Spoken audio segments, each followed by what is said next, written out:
Good morning, Mike. How are you, sir? Hey, Mike. Good morning.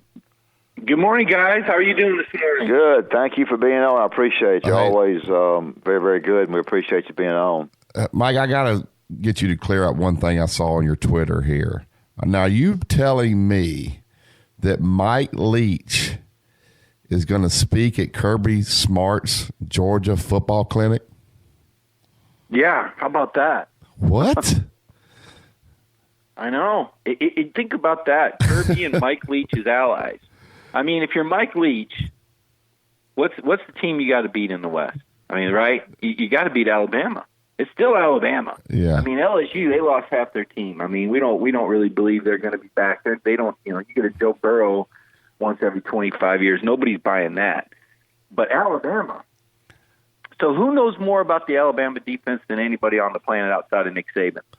Who knows more about the philosophy? It's Kirby Smart. And if you're Mike Leach and you're bringing your offense, your air raid that's annually in the top 5, and you want to know about the SEC now. Leach has been here before. He was at Kentucky in the 90s, of course. Sure. With Hal Mumme. But you want to know the intricacies of this. And Kirby Smart, meanwhile, has just hired an air raid offensive coordinator from the NFL named Tom Monken. And Kirby may have some questions about the air raid. This is an alliance. This is an alliance out of need. That's how I see it. Now, I don't know how far these conversations go. You guys know better than I do. But listen, coaches like to talk. And there's different levels and different layers of the onion. I don't know how deep it goes. But if Leach and Kirby decide to match forces, and coaches do trade information and scouting reports. That's not well known. And I don't know, Coach, if you'll admit to it, but coaches do trade stuff. Oh, sure. Sure they do. But I just can't believe, I guess, but coaches are also paranoid. But I guess they don't play each other on a regular basis, so Leach feels like he can learn from Kirby. Kirby can learn from Leach, so they're not worried about doing that. I just can't ever remember another SEC coach going to a SEC school and speaking at their clinic. He needs the money. Yeah, he needs the money, yeah. Well, and I don't know if Jimmy Sexton represents Mike Leach or not. I'll say this. Jimmy Sexton is one hell of a power broker. And I know fans don't follow agents, and they don't cheer for agents or root for agents. But if you want to talk about somebody that has power like Nick Saban, it's Jimmy Sexton. He's just behind the scenes, but he's just a tremendous agent out of Memphis, and just a fascinating guy. I would love to see ESPN do a story on Jimmy Sexton, or a movie even. I think he's fascinating. Yeah, no doubt, Dab.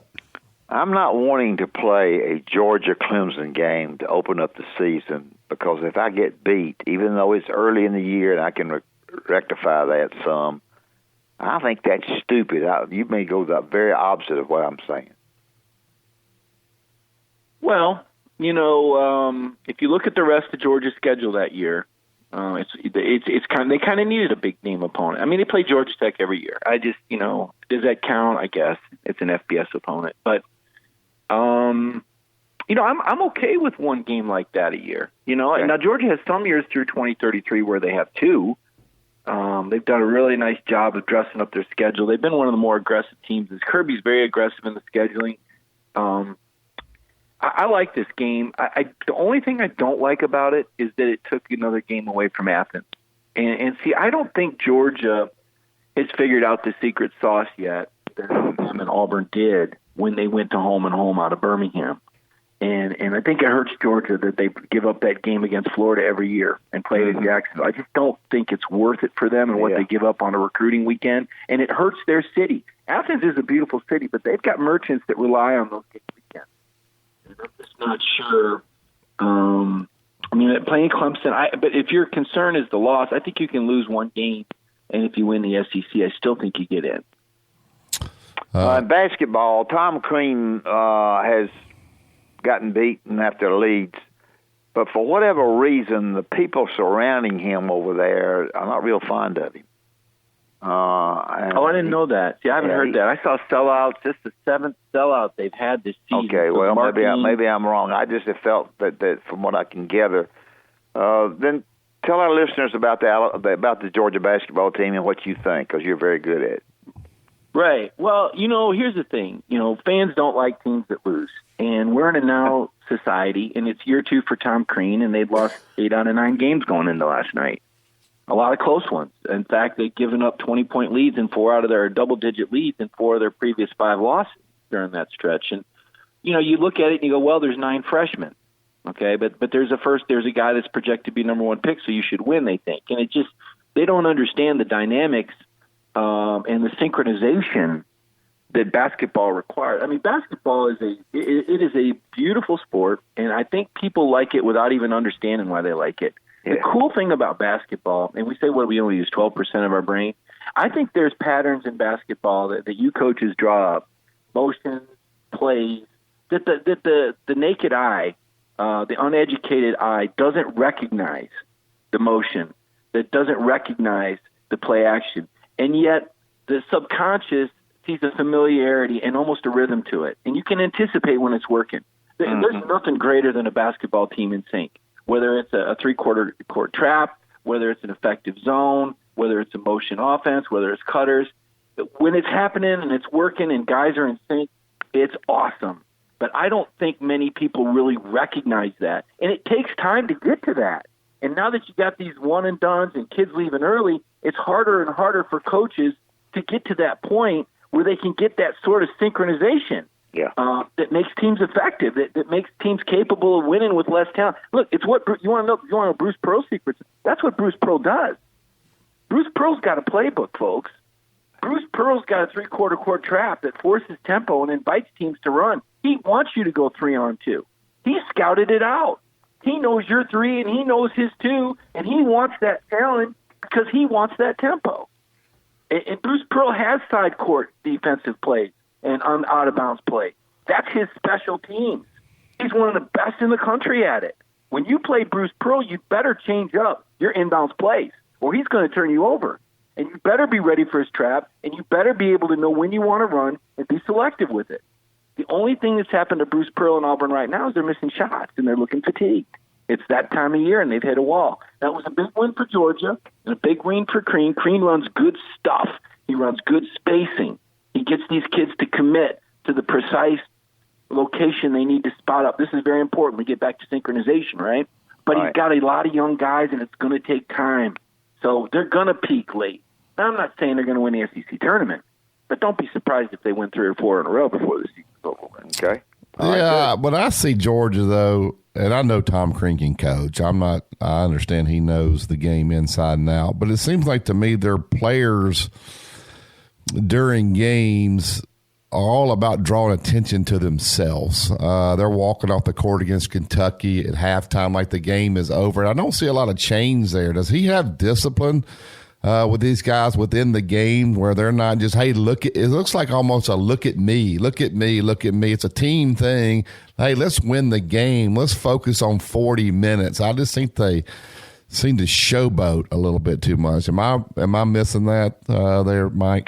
I think what you're seeing is false bravado. Yeah. I think that what you're seeing is youth, and I think what Coach Crean is aware of. Now we're getting into some pop psychology, but why not? Sports talk, and we both enjoy it. I don't think Coach Crean wants to put a damper on that, because one of the hard things when you've got a young team, and I don't know if either one of you ever coached a team with 9 freshmen on it. That's a lot. I mean, maybe you have, and maybe you haven't. I don't know, but when you've got that many young guys and you're losing game after game after game, the thing that you don't want to lose is the confidence. You don't want these guys to be beaten before they get on the court. And the fact that they were able to play with Auburn, because even on a bad day, Auburn's going to fight you. I mean, I covered Bruce for 6 years. He's the most underrated coach in the country.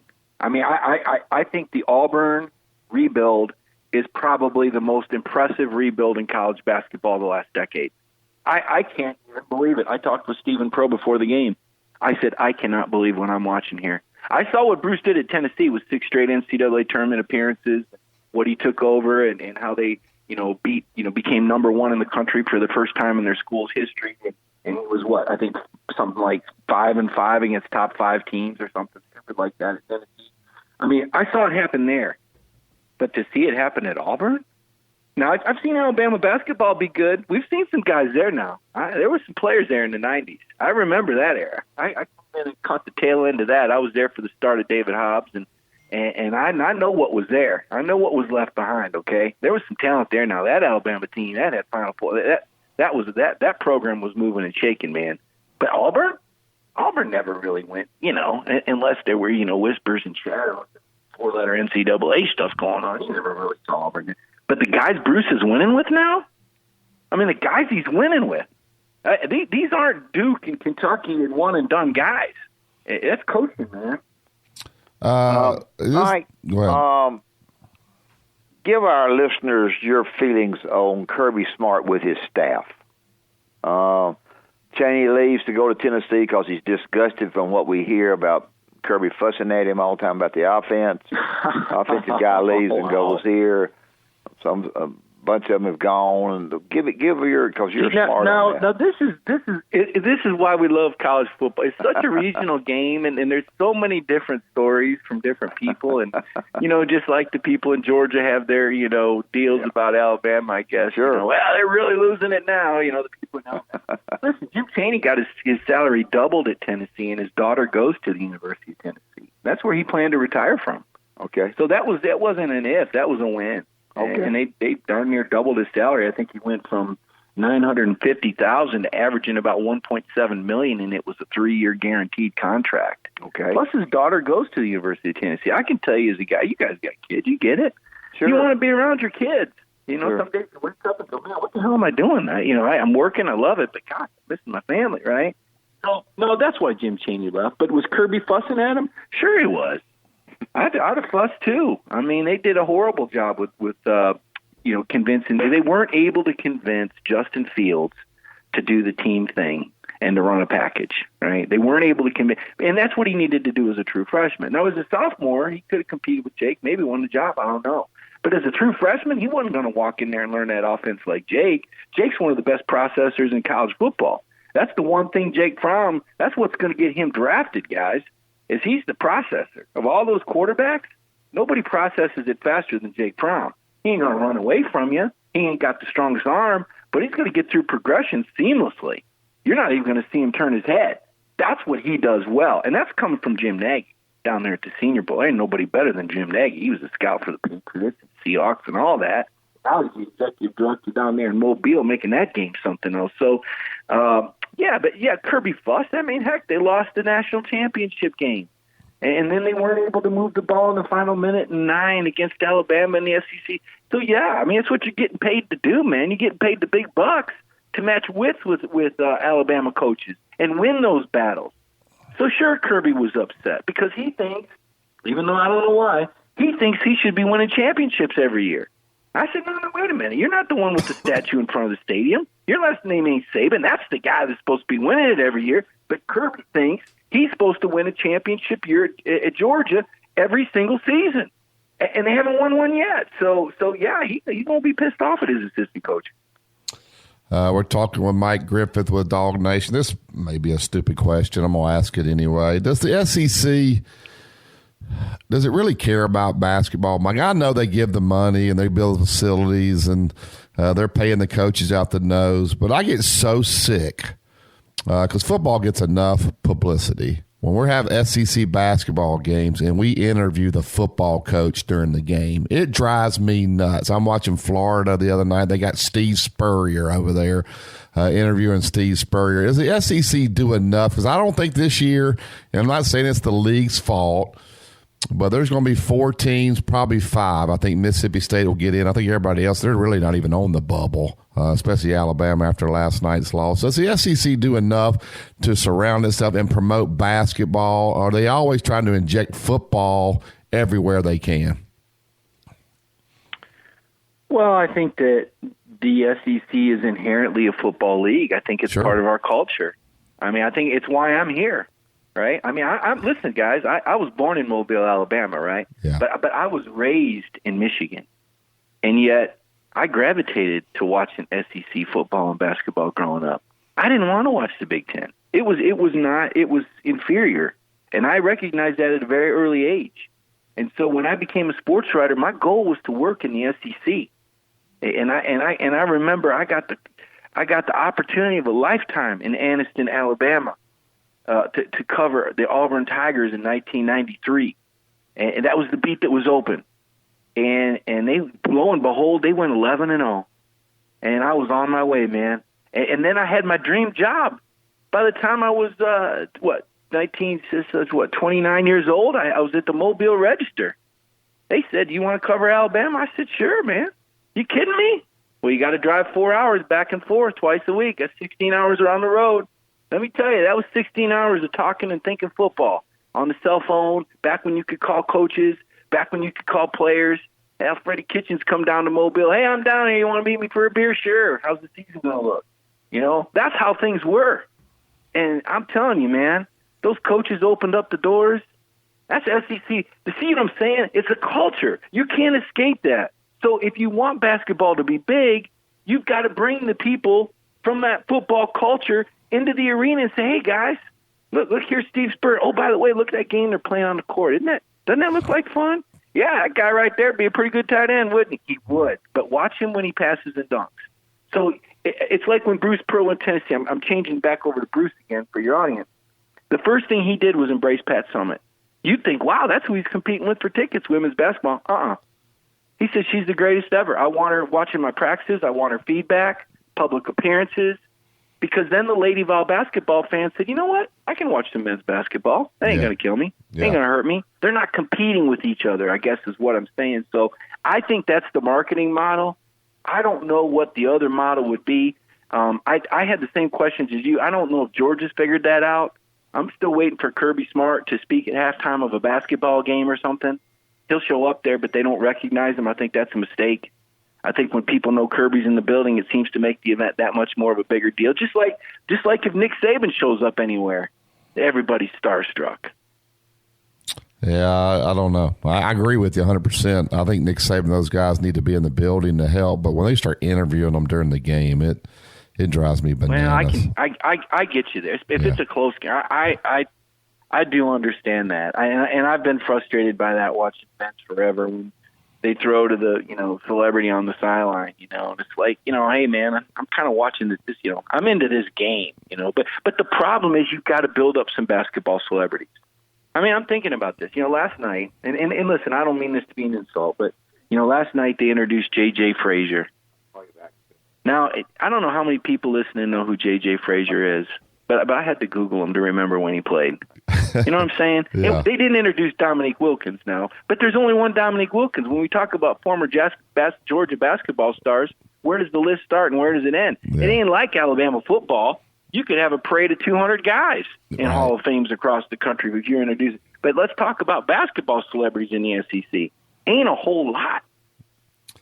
No, and when you got SEC Network, I mean, put Robert Horry or some of them guys in there in the studio. They got these guys that I'm not even sure who they are. I mean, I like Dane Bradshaw. He's a nice guy, does a pretty good job. But I mean, put some of those stars in there. And they can say, now, did you know that Dane Bradshaw is one of the top 50 Tennessee players of all time?